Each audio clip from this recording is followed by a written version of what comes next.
કચ્છ લોકસભા બેઠક ઉપર ભારતીય જનતા પાર્ટીએ ત્રીજી વખત જ્યારે મને ઉમેદવારી કરવાનો અને કચ્છની સેવા કરવાનો અવસર આપ્યો છે, ત્યારે આજે અમારા પ્રદેશના અધ્યક્ષ આદરણીય શ્રી સી.આર. પાટીલ સાહેબની ઉપસ્થિતિ, અમારા પ્રદેશના સૌ આગેવાનો, અમારા જિલ્લા ભાજપના પ્રમુખશ્રી, ધારાસભ્યશ્રીઓ અને લાખોની સંખ્યામાં, હજારોની સંખ્યામાં જે છેલ્લા 10 વર્ષથી કચ્છ અને મોરબીની જનતાનો પ્રેમ મળ્યો છે, એવા સૌ લોકો અને અમારા કાર્યકર્તાઓના સહયોગથી આજે મેં ઉમેદવારી ફોર્મ ભર્યું છે.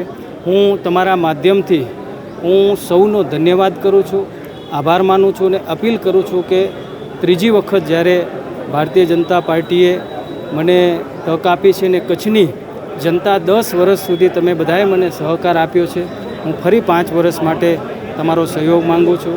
આજે જે પ્રમાણે એક ભવ્ય રોડ શોનું આયોજન થયું, હજારોની સંખ્યામાં લોકો ઉમટ્યા હતા, સભાની અંદર પણ હજારોની સંખ્યામાં લોકો આવ્યા હતા.